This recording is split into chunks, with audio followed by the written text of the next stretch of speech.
Most people make videos on things while they're still relevant. Cool people make videos on things like a little bit afterwards, like when nobody really cares. So let's talk about The Matrix. The Matrix is a weird fucking franchise, and I don't quite know how to talk about it. Like, obviously it's iconic and revolutionary and fucking based, but at the same time, there's a lot more bad Matrix than good Matrix. I mean, the first Matrix rocks my cock off, but then it starts slowly dipping in quality as it goes on, until the point where it kind of just makes me sad. And like, I want to talk about that, you know? Like, what's the first movie got that the sequels don't got? So today I want to look at every Matrix movie and see what's missing. See exactly what elements the first movie had that the others neglected. So let's get to it. I probably don't need to tell you that The Matrix is a good movie, because you already knew that. It's downright iconic at this point. I think it's safe to say it revolutionized action movies to a certain extent. It has had a massive amount of influence over the genre and continues to this day. Now, this is because, well, first and foremost, it's just a really solid movie. The story being told is just as compelling now as it was in 1999. And it's kind of impressive that they managed to stuff so many complex themes into a relatively easy to follow story. And that's because, despite the complexities, it roots itself on simple themes of choice and fate, which are themes that anyone can understand. The story simply creates so much intrigue that it makes each new scene just as compelling as the last, and it makes this a really fun movie to watch and unravel. And the pacing makes it absolutely perfect. This movie cuts straight to the fucking point. 0 time is wasted. Then, of course, there's the action. At the time this movie came out, this movie's action scenes were unlike any fucking other. They changed the game with this shit. Or so I hear. I don't know, I wasn't born.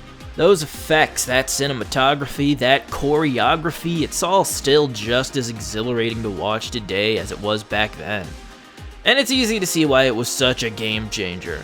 The primary inspirations for The Matrix were Hong Kong action movies, martial arts movies, and motherfucking anime. Meaning that yes, The Matrix is for weebs. And honestly, if you just imagine a lot of these fight scenes animated, it kind of works. But that's what the fucking Animatrix is for, baby! Now, of course, no discussion of The Matrix is fully complete without talking about the philosophy and themes, and ooh boy, is there a lot of shit to unpack there. Shit that I am nowhere near smart enough to wrap my head around, or adequately be able to explain to you. Things like the parallels to Plato's allegory of the cave, about people chained to face a blank wall, warping their sense of reality. There's literary parallels, such as Jean Baudrillard's Simulacra and Simulation, Grant Morrison's comic series The Invisibles, and of course the obvious Alice in Wonderland metaphors. There's also the whole transgender angle, which I don't feel qualified to talk about, and a lot more shit, probably. The way these complex themes are presented to the audience also goes a long way. While there is a fair bit of people just talking about and giving speeches about these themes, it typically comes alongside some plot revelation or important scene or character or relevant imagery or otherwise attention-grabbing moment. And the fact that it's all presented in a very precise, easy-to-follow story makes it accessible to even the dumbest, most knuckleheaded, worthless pieces of shit who are never gonna accomplish anything with their lives. And tying all of this good shit together is all the amazing performances by the cast. When I think of Keanu Reeves, this is always one of the first movies that comes to mind, and trust me, I think about Keanu Reeves a lot. He plays a pretty perfect everyman turned Jesus Christ metaphor, but the clear standouts to me are Lawrence Fishburne as Morpheus and Hugo Weaving as Agent Smith. Lawrence Fishburne gives Morpheus this real air of mystery, mystique, and general badassness, kind of making him feel like this larger-than-life figure. And Hugo Weaving, man, what a perfect fucking performance. There's so much subtlety and menace to this performance. He truly makes his character special. And in my opinion, Agent Smith would not have been nearly as memorable without Hugo Weaving. Trust me, I know! And real quick, I just have to mention the soundtrack, which rules and is quite unique compared to a lot of blockbuster soundtracks. Movies nowadays are too cowardly to have this much loud, blaring techno music on its soundtrack.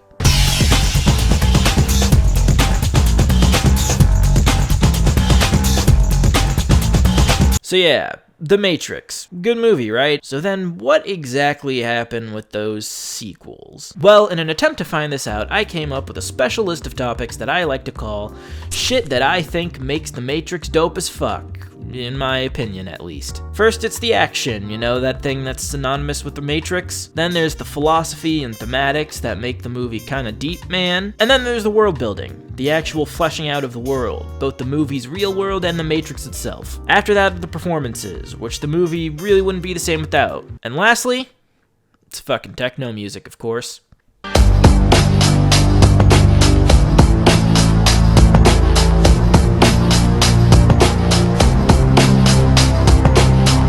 And so that's a list of 5 things: action, philosophy, world building, performances, and techno, which all comes together to form the acronym APWIPT. There, nice and easy to remember. Everybody got that? Good. So now let's get to the sequels and talk about how they fucking fall flat on their fucking face.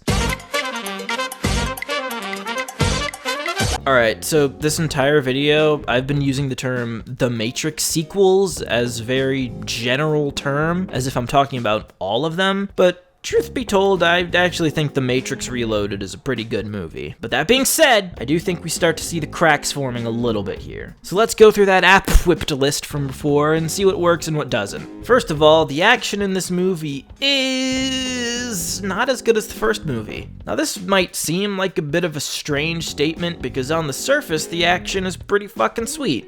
Probably even better than the first movie. But I kind of feel like they're missing a little something, you know? So let's talk about what makes a good action scene, as it relates to The Matrix at least. First of all, the superb choreography. It makes it exciting and shit. Second, the cinematography, what with its slow motion and spinning around and bullet time and shit like that. Next, a special secret third category that we'll get to in a second. And lastly, a good flourish of special effects to give it a bit of flavor. Now you're probably thinking, hey fuckface, The Matrix Reloaded has all of that shit you just mentioned. I've lost all my respect for you, and I think you should die. Well, first of all, I think you should die. Second, yeah, you got a point. On the surface, there's nothing wrong here. The choreography is nice, cinematography is great, the effects are cool for the most part, if a little bit dated. It seems like everything's there, so what's up? What's the issue? Why didn't it feel right? Well, after thinking about it for a while, I think there's 2 things here that makes the fight scenes just nowhere near as exciting. The first thing just so happens to be that special secret third category I was talking about before, and that category is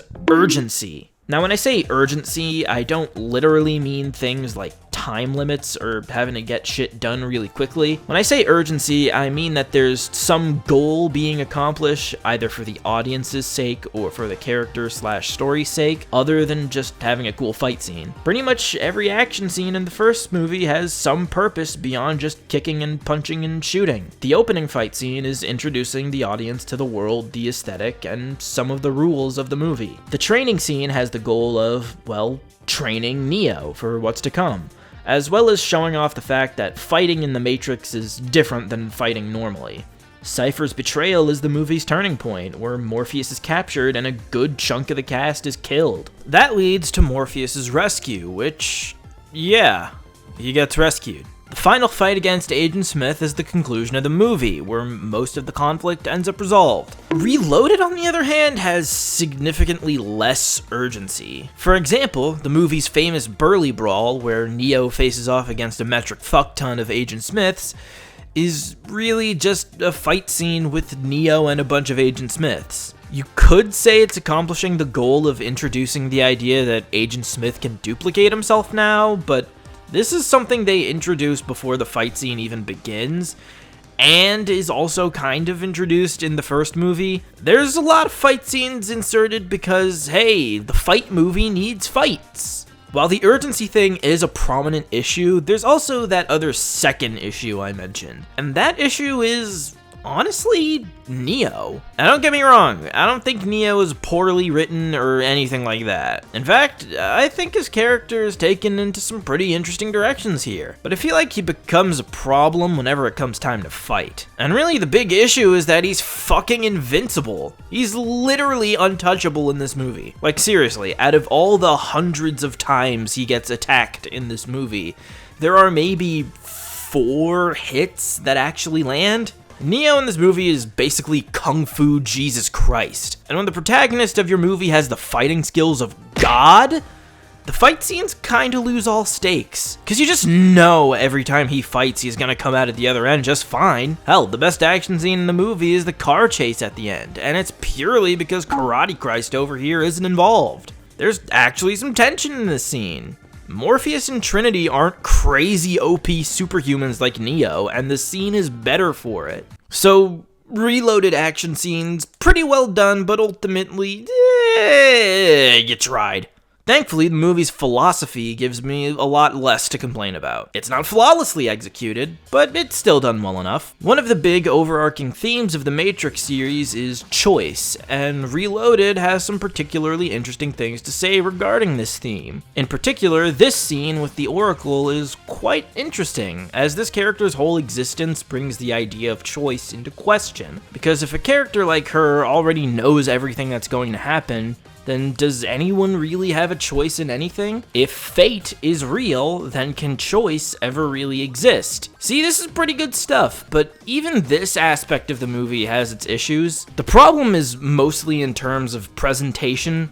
These ideas aren't introduced in an interesting or engaging way like the ideas of the first movie. Instead, there's just a lot of scenes of people just talking about the themes of the movie. I mean, come on, I am not the first, nor will I be the last, to make fun of the architect. If there was ever a movie scene that made me feel like a dumbass while watching it, it's this one. This scene is just obnoxious in how smart it thinks it is. It's so wordy, and it's all just so much shit to process. While watching this scene, my brain just kind of turned into liquid, and it was super difficult to pick up anything that was put down. I'm really just not smart enough for this shit, man. Irrevocably, ergo pertinent.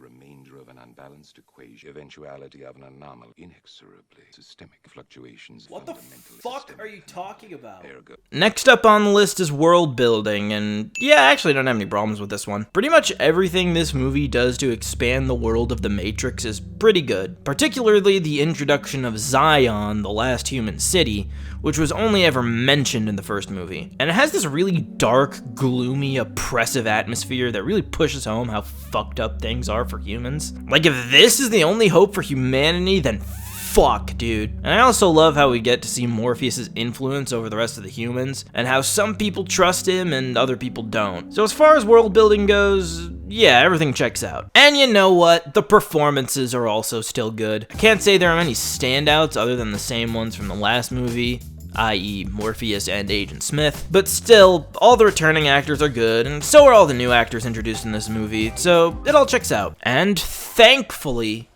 the techno music is still intact.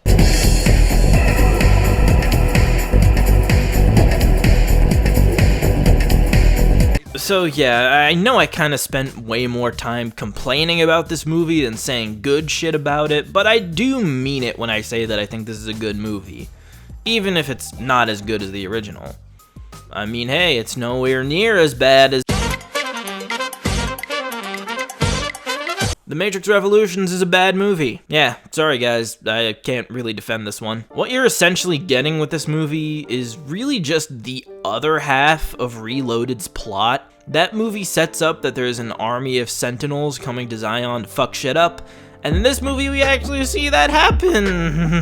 Oh god. If I'm being 100% honest with you, my brain kinda just refused to process this movie. Like, the entire thing was just white noise. I could physically feel my eyes glazing over while watching this. So to fully explain my thoughts on this movie, we gotta refer back to the list. Starting with the action, it's not great. It feels weirdly more like a Transformers movie than a Matrix movie most of the time, and that's not a compliment. All that shit that I said made a good Matrix fight scene, out the fucking window in exchange for dudes in mech suits shooting at giant robots for way too long. The only scene that really has any of that stuff is the Agent Smith fight, and that's at the end of the fucking movie. And that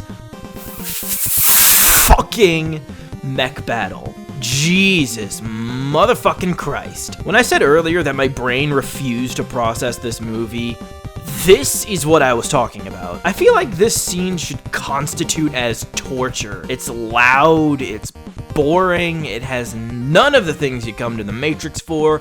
It almost exclusively features characters that I do not give a shit about. And it goes on for like half an hour. The entire time I was watching this scene, I just wanted it to fucking end. So that's the action of The Matrix Revolutions. Not only is it not as good as the last two movies, but it's downright tiring to watch. Maybe the philosophy can make up for it? Well, kinda. You see, since the plot of this movie is essentially just Reloaded Part 2, so is the philosophy. It's pretty much the same as in that movie. So it's good, but only because it was good in Reloaded. Take that as you will. Alright, now let's talk world building. Yeah, guess what? That's not great either. There's really nothing interesting to sink your teeth into here. I mean, I kinda like the idea of there being this area in between the Matrix and the real world, but they never really do anything cool or interesting with that idea. There are programs that have to wait here until a train comes to take them to the Matrix, and that's pretty much it. Neo is kinda stuck there for a while, and then the others get him out, and that's basically the only purpose it serves in the story. It's just a waiting room for Neo. The performances are thankfully good as always. That being said, all of the characters that I actually like, and therefore all the best actors, are like barely in the movie. Like, seriously, Morpheus is hardly even here. Even Neo, the main fucking character of the fucking movie, gets surprisingly little screen time. Seriously, there's like a full hour of the movie that he's just not in. What's going on here? What's happening? And you know the worst thing about this movie? No fucking techno music. Fuck this movie. So yeah, The Matrix Revolutions. Kinda stinky. Probably should have ended right here. There was enough Matrix in the world, and for almost 20 years, that was it. That's all there was. But they just couldn't resist making more, could they? Oh, geez, this one is weird. This one is so fucking weird. If there's one word to describe The Matrix Resurrections, it's confused. This movie is not quite sure what it wants to be, to the point of contradicting its own themes and ideas. When you first start watching the movie, it's kind of interesting, but it quickly starts falling apart. So let's get to it. List time. Well, we're not exactly starting off strong with the action, because this is probably the worst action in the entire series. Once again, all that stuff that makes the action good is thrown out the window, this time in exchange for really boring, generic scenes of just nothing. Hell, even The Matrix Revolutions at least had the Agent Smith fight at the end. This movie doesn't even have that. It's honestly kinda sad how the same franchise that revolutionized fight scenes has been reduced to this.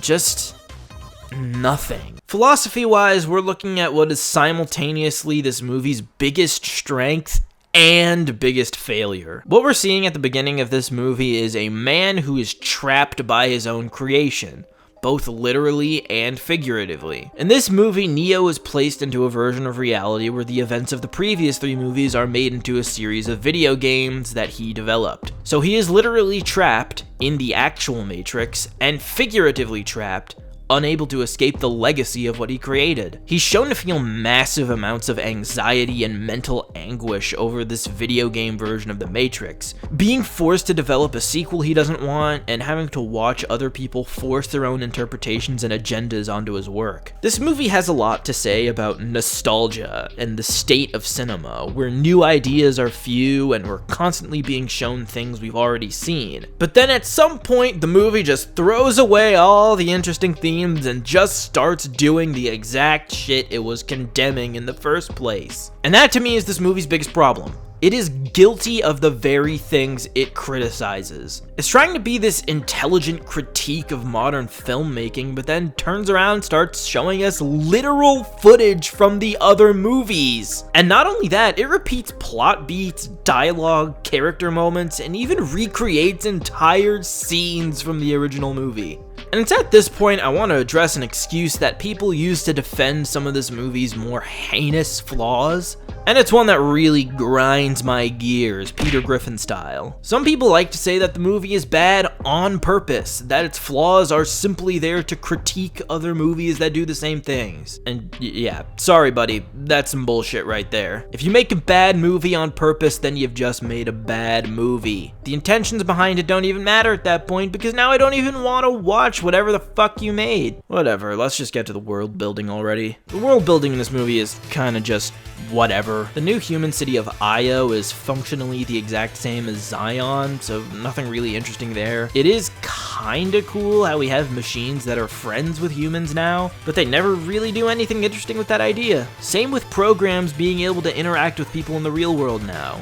Cool idea, but it mostly just amounts to Morpheus breaking Neo out of prison as soon as he gets locked up. I do appreciate that they're willing to make major changes to the world of the Matrix when the safer option would have been to just make it the exact same, but it never really amounts to much. Well, now it's on to the performances, and ooh boy, did this aspect of the movie take the most noticeable hit out of any of these categories. Because this movie literally replaced the two best actors from the other movies. Morpheus and Agent Smith are now played by a couple of fucking randos. Truth be told, I don't hate the new Morpheus, Yahya Abdul-Mateen II, but that being said, he's more or less a totally different character than he was before, and he just doesn't hold a candle to Lawrence Fishburne's iconic portrayal of the character.